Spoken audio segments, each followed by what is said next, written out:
habría que decir que ha sido una impresionante experiencia el día de hoy. En solo 5 horas escuchamos argumentos de yo diría, las voces más calificadas, ¿verdad?, del país, gente que ha dedicado su vida a la investigación, al análisis, y nos han permitido acreditar con datos, con argumentos absolutamente fundados, cuál es el verdadero carácter de las propuestas de reforma laboral. Yo lo primero que diría es que debemos felicitar a los organizadores de este evento por su capacidad de convocatoria, y todo quedó demostrado en los cientos de gentes que quedaron afuera esperando entrar a este auditorio y no lo pudieron hacer. A mí me tocó ver una bola de gente ahí que no reclamaba su presencia física en este espacio. Y más que agregar una reflexión más, mi interés sería intentar resumir algunos de los puntos, considerando que es nuestra última intervención de esta mañana. Hemos escuchado muchas voces y yo diría que nos llevan a una primera conclusión. Los argumentos que se plantean para llevar a cabo la reforma por parte del PAN y del PRI no solo no están acreditados, sino que transitan en sentido contrario. Las propuestas no crean empleo, no crean mejora económica, no generan productividad y de ninguna manera se puede decir que constituyan una de las reformas estructurales que necesite el país. Segundo, las propuestas del PRI y del PAN tienen como común denominador su carácter depredador, van a consolidar los vicios que ya existen en la práctica, en realidad tratan de simplemente legitimar los vicios, como decía Graciela, es decirle al futuro que tienen que vivir como el pasado. Es finalmente una mala noticia para los trabajadores y una muy mala noticia para los futuros trabajadores, para los jóvenes, que pareciera que está dedicado en contra de ellos. Es un asalto al futuro en buena medida. En tercer lugar, no se puede aceptar la tesis de que lo importante es dejar las cosas como están. Es que se preserva el sindicalismo, es que se preserva la contratación colectiva, es que se preserva el derecho de huelga, es que al no tocar el artículo 123 estamos del otro lado. Eso constituye una gran falacia. En primer lugar, porque esta realidad que tenemos no es la que queremos. No queremos una tasa de sindicalización que va bajando hasta el orden del 12%, no queremos un contratismo de protección del 90%, no queremos, y ustedes lo conocen mejor que nadie, las prácticas en que es imposible formar un sindicato en este país. Es una aventura. Contratar colectivamente significa ir a congraciarse con los abogados empresariales, que son los que dicen con qué sindicato se firma, y ahí están los datos, quiénes son los sindicatos que más crecieron en los últimos años: el sindicato Justo Sierra, el sindicato López Mateos, que ni siquiera son sindicatos de centrales obreras. Eso lo tendría que reflexionar los líderes, considerando que ellos han sido ya prácticamente soslayados o sacados de muchos procesos de designación empresarial que han optado por el submundo, lo que diría Saúl Escobar, el sótano de nuestro modelo. Cuarto, no se puede ignorar a la OIT. Los convenios de la OIT tienen una jerarquía superior a la propia Ley Federal del Trabajo. Y está ahí el convenio 87, y ahí está el convenio 98, y ahí están los ojos del mundo que están descalificando el modelo laboral mexicano al grado tal de que en días recientes, lo saben ustedes, la OIT ha emitido una recomendación al gobierno mexicano por la violación que conlleva el modelo como tal a los compromisos internacionales, particularmente en materia de libertad sindical y de contratación colectiva. El tema del contratismo, de protección patronal, es ya objeto de escándalo en el mundo.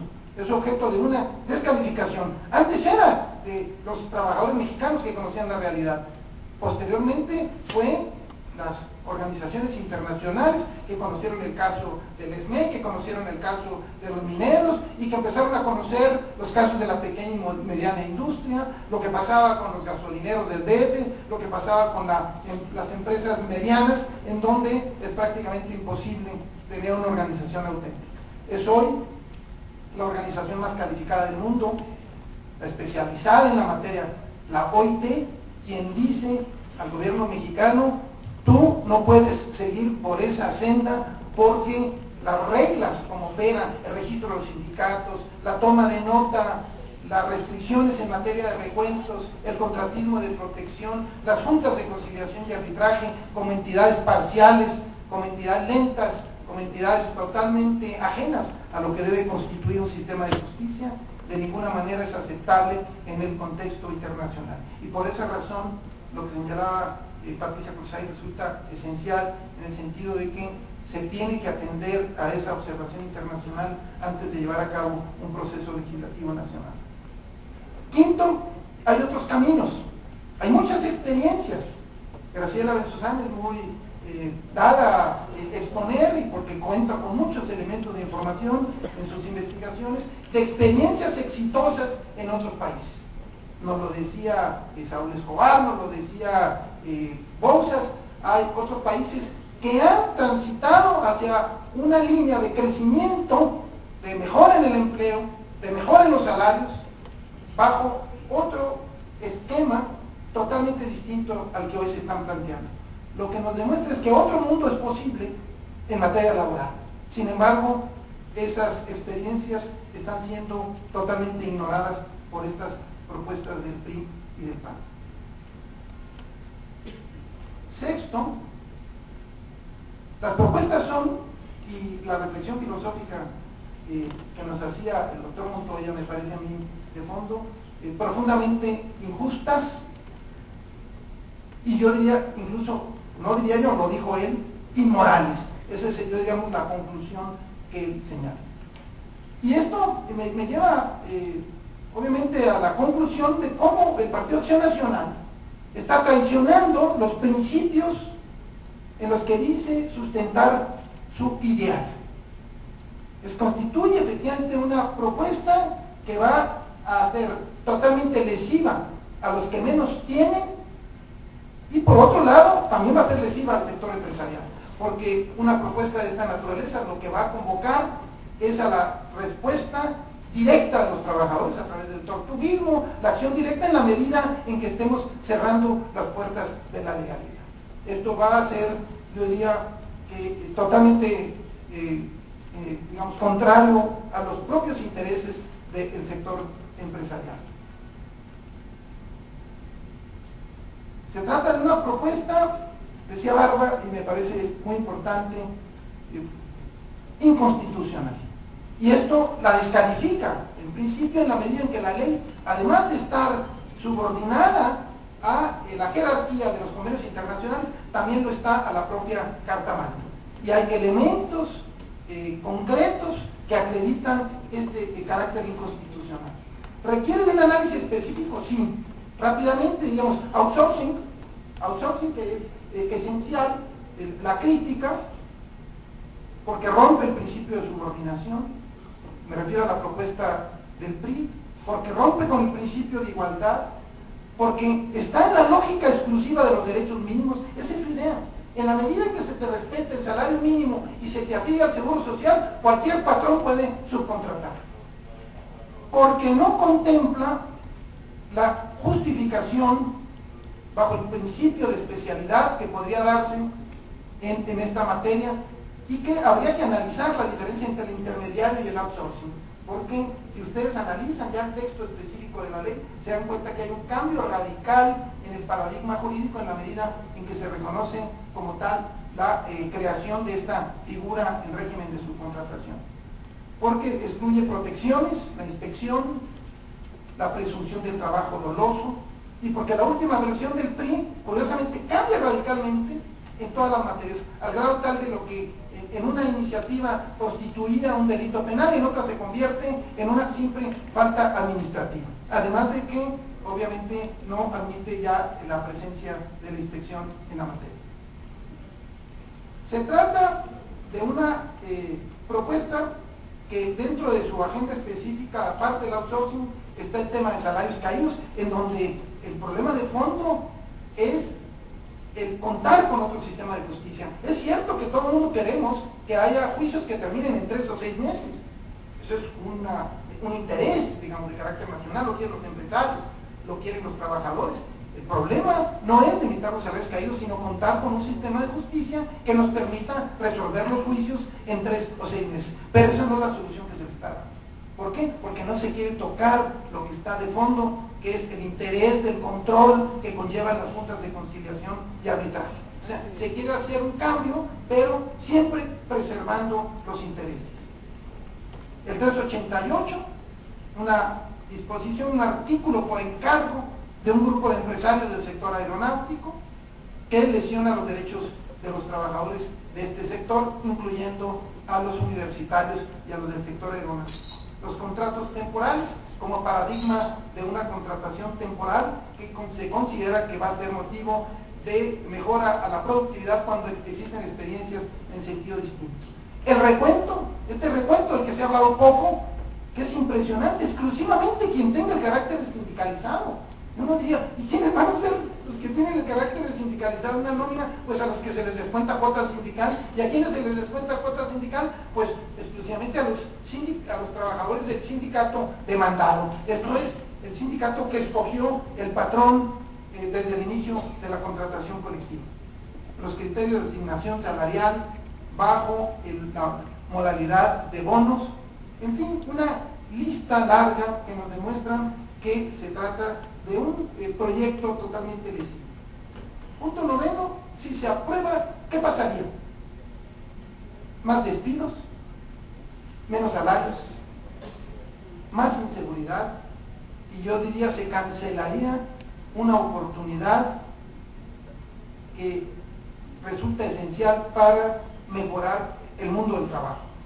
Mejorar el mundo del trabajo y mejorando no solamente las condiciones de los trabajadores, sino también, yo diría, mejorando la capacidad del sector productivo para poder contender con digamos, este entorno internacional, digamos, de competencia que sin duda se puede responder de otra manera.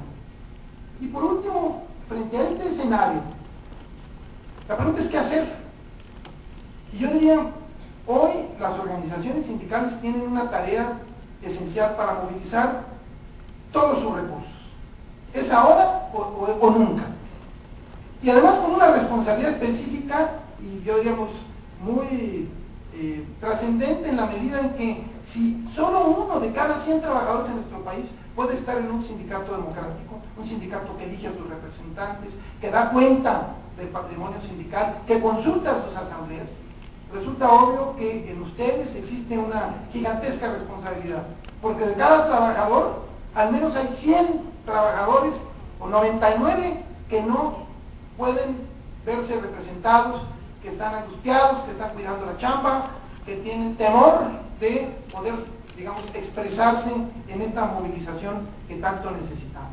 Hoy más que nunca tenemos que llamar a la sociedad civil a acreditar que los sindicatos, como se señalaba, son fuentes de justicia y equidad y que la figura sindical no son los líderes charros, no son los líderes que están descalificados frente a la sociedad, sino que son instrumentos favorables al bienestar de los trabajadores, de las mujeres trabajadoras y que obviamente tienen que ver mucho con el futuro, digamos, de nuestros hijos, el futuro de la población.